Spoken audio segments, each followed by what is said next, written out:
कांग्रेस के संगठन सृजन अभियान के तहत पूर्व मंत्री कमलेश्वर पटेल महाराष्ट्र राज्य के विधायक ऑब्जर्व के रूप में दतिया पहुंचे। उनके दतिया पहुंचने पर स्थानीय कांग्रेस नेताओं ने पटेल व उनके साथ आए पर्यवेक्षक का स्वागत किया। दतिया सर्किट हाउस में आयोजित पत्रकार वार्ता में कमलेश्वर पटेल ने कहा कि कांग्रेस नए लोगों को जोड़ेगी और अच्छा काम करने वाले लोगों को चिन्हित कर जिम्मेदारी दी जाएगी। श्री पटेल ने कहा कि हमारा काम मोहल्ला कमेटी से लेकर प्रदेश संगठन तक अच्छे लोगों को जोड़ने का है। कांग्रेस आम आदमी के न्याय और देश के हित के लिए काम करेगी। पटेल ने कहा कि कांग्रेस देश की भाजपा सरकार और प्रदेश की भाजपा सरकार असफलताओं को उजागर करेगी। केंद्रीय ऑब्जर्वर हेमंत ओगले ने कहा कि बिहार राज्य में बैठक ले रहे हैं। दतिया में कांग्रेस कार्यकर्ताओं से बात करेंगे, जो यहां चर्चा में निष्कर्ष निकल कर आएंगे उसे ऊपर हाईकमान को देंगे, जिससे कांग्रेस संगठन मजबूती से कार्य कर सकें और भाजपा की दमनकारी नीतियों का सामना कर सकें। बता दें कि दतिया जिले में कांग्रेस से दोनों ऑब्जर्वर कमलेश्वर पटेल और हेमंत ओगले जिला अध्यक्ष के चयन को लेकर कांग्रेस कार्यकर्ताओं से रायशुमारी करेंगे। वहीं सर्किट हाउस में पत्रकार वार्ता के बाद कमलेश्वर पटेल गहोई धर्मशाला पहुंचे और फिर कांग्रेस जिला अध्यक्ष के लिए रायशुमारी की। आज दतिया जिले में कांग्रेस पार्टी की तरफ से संगठन सृजन अभियान की शुरुआत होने जा रही है। आज यहाँ पे मेरे साथ हमारे मध्य प्रदेश के वरिष्ठ नेता, पूर्व मंत्री और कांग्रेस वर्किंग कमेटी के सदस्य कमलेश्वर पटेल जी, जिला कांग्रेस के अध्यक्ष भाई गुजर जी, शहर प्रभारी जिले के और पूर्व विधायक, और उसके साथ कांग्रेस के सभी लोग यहाँ पे आए हैं।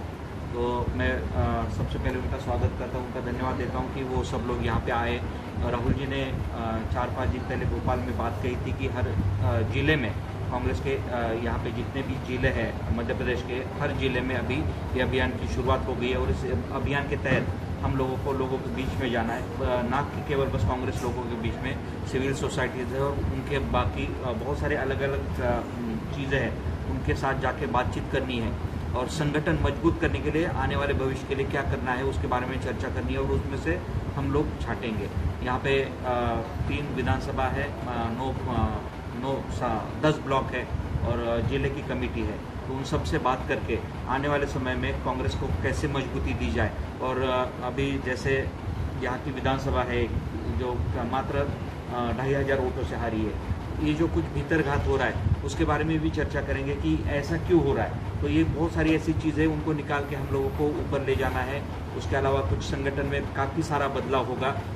अभी लोगों की बात सुनी जाएगी, जो पहले हो रहा था वैसे नहीं, ताकि यहाँ से एक आवाज़ जो उठेगी वो आवाज़ को हम लोगों को मैं और हमारे यहाँ के जो नेता है उनको हमारे साथ हम दोनों यहाँ की जिम्मेदारी ली है हम लोगों ने, तो वो आवाज़ हमको ऊपर लेके जाने की इनको यहाँ से अभी जिम्मेदारी दी जाएगी।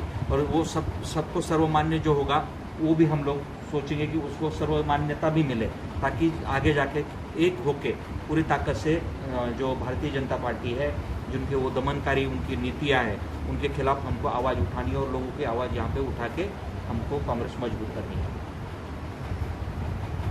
कांग्रेस पार्टी ने संगठन सृजन अभियान चलाया हुआ है और सबसे बड़ी खुशी की बात यह है कि पूज्य महात्मा गांधी जी 100 वर्ष पहले कांग्रेस पार्टी के राष्ट्रीय अध्यक्ष थे। उन्होंने बेलगावी में कांग्रेस पार्टी की अध्यक्षता की थी, उसके 100 वर्ष पूरे हुए हैं।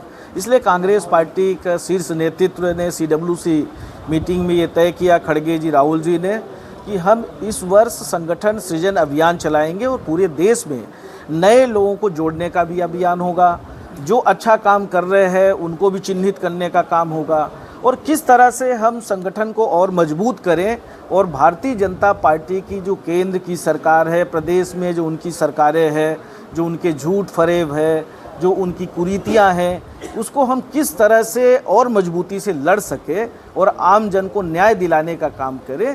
इसलिए कांग्रेस पार्टी संगठन सृजन अभियान चलाई हुई है और उसके तहत मोहल्ला कमेटी से लेके हम ग्राम पंचायत कमेटी, वार्ड कमेटी, मंडल कमेटी, ब्लॉक कमेटी से लेके जिला कमेटियों तक का, यहाँ तक कि प्रदेश और देश तक सभी जगह ये संगठन सृजन अभियान के तहत नए लोगों को चिन्हित करना और नई ऊर्जा और ताकत के साथ मजबूती के साथ संगठन तैयार करके देश हित में, आम जनता के हित में, महंगाई, बेरोजगारी, भ्रष्टाचार के लिए और ताकत से संविधान बचाने के लिए और ताकत से लड़ाई लड़ने के लिए राहुल गांधी जी ने संकल्प लिया है। जिस तरह से आप देख रहे हैं अभी जाति जनगणना राहुल गांधी जी ने मजबूर कर दिया। जाति जनगणना के लिए राहुल गांधी जी को धन्यवाद देते हैं कि राहुल जी ने जिस तरह से जाति जनगणना की लड़ाई लड़ी, और जाति जनगणना कोई किसी जाति के विरोध के लिए नहीं है, ये इसके लिए राहुल जी चाहते हैं, हमारे संविधान में इसका भी प्रोविज़न है। पर जिस तरह से हमें पहले इसके लिए काम करना चाहिए नहीं हुआ, पर राहुल जी का ये मानना है कि जितनी जिसकी जनसंख्या है उसके अनुपात में देश का बजट आवंटित हो। हमारा शिक्षा है, रोजगार है, हर सेक्टर में उनको उसका लाभ मिलना चाहिए। अभी वर्तमान में आपने देखा कि 16 लाख करोड़ रुपए देश का बड़े बड़े उद्योगपतियों को लुटा दिया, उनका कर्ज माफ़ कर दिया। किसान का कर्ज अगर 1 लाख करोड़ भी माफ़ कर देते, 72,000 करोड़ रुपए यूपीए गवर्नमेंट ने किसानों का कर्जा माफ़ किया था, उससे कितना देश में किसानों को राहत मिली थी। अगर ये 16 लाख करोड़ रुपए बेरोजगारी के लिए, शिक्षा के लिए, स्वास्थ्य सुविधाओं के लिए, किसानों के लिए, अलग अलग सेक्टर के जो लोग हैं, अगर उनको ये राहत दे देते तो शायद हमारे देश का हर वर्ग खुशहाल होता।